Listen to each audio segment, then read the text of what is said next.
বুকের সাথে পতাকাটাকে এইভাবে জড়িয়ে রাখেন, পতাকা পড়তে দেন নাই। একজন রোমান সৈন্য তাকে আঘাত করে এবং তার দেহটা দ্বিখণ্ডিত হয়ে যায়।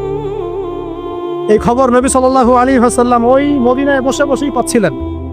তিনি বললেন, এই মাত্র জায়েদ শহীদ হলো, এই মাত্র জাফর শহীদ হলো। একটু তিনি কান্নার ভাব চলে আসলো। একটু পরে নবীজি হেসে দিলেন। সাহাবীরা বলছেন, আপনি হাসছেন কেন ইয়া রাসূলুল্লাহ?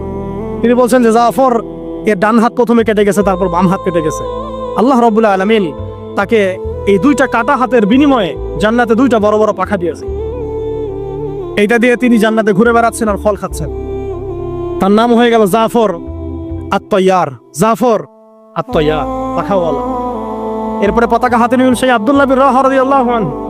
তিনিও তো বীর বিক্রমে যুদ্ধ করতে লাগলেন। এক পর্যায়ে তিনি একটু কান্না করেছিলেন। সাহাবীরা বলছেন, আপনি কি ভয় কান্না করতেছেন? জি না, আমি ভয় কান্না করছি না, বরং কোরআনের একটা আয়াত আমার মাথায় আসছে বলে আমি কান্না করছি।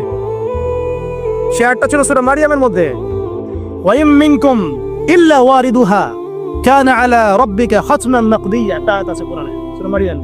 এটা হচ্ছে আপনার রবের একেবারে একটা চিরনির্ধারিত একটা বিষয় যে তোমাদের সবাইকে, আবার বলছি, ওয়া ইম মিনকুম ইল্লা ওয়ারিদুহা কানা আলা রাব্বিকা হাতমান মাকদিয়া, মানে তোমাদের সবাইকেই আবশ্যিকভাবে, ম্যান্ডেটরি ভাবে এই জান্নাত জাহান্নামের উপর অবস্থিত এই পুলসিরাত পার হতেই হবে। এটা তোমার রবের একটা প্রাচীন একটা মানে স্টেটমেন্ট, এটা তোমাকে করতেই হবে, সবাইকে করতে হবে। এই আয়াতটা মনে হয় আমার কান্না আসতেছে। একজন তাকে একটা হাড্ডিওয়ালা গোশত এনে দিয়েছিল, তিনি সেই গোশতটা খাওয়ার জন্য চেষ্টা করছিলেন, তো পরে একটা কামড় দিয়ে ফেলে দিয়েছেন। তারপরে তিনি ছুটলেন যুদ্ধ করার জন্য এবং ওই সময় একটা কবিতা আবৃত্তি করেছেন, হে আমার মন, তোমার নফস হয়তো চাচ্ছে, তুমি হয়তো চাচ্ছ এখান থেকে পালিয়ে যাওয়ার জন্য, জেনে রাখো সামনে তুমি যা দেখছো এর পিছনেই আছে জান্নাত।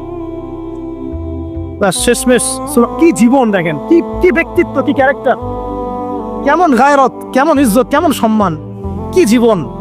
এরপরে তিনিও শহীদ হলেন, পতাকা হাতে তুলে নিলেন আল্লাহর বীর খালেদ বিন ওয়ালিদ রাদিয়াল্লাহু, তাকে পতাকা দেওয়া হোক।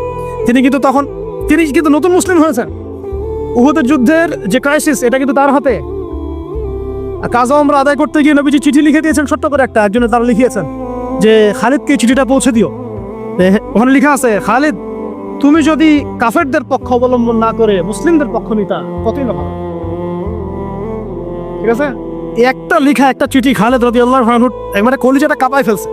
তিনি মক্কা থেকে মদিনায় গিয়ে নিজে ইসলাম কবুল করে আসছেন এবং নবী সাল্লাল্লাহু আলাইহি ওয়াসাল্লাম তাকে কিন্তু আন্ডারস্টিমেট করেন নাই। তার হাতে উল্টা তরোয়াল উঠাই দিয়ে বলছেন যে আজকে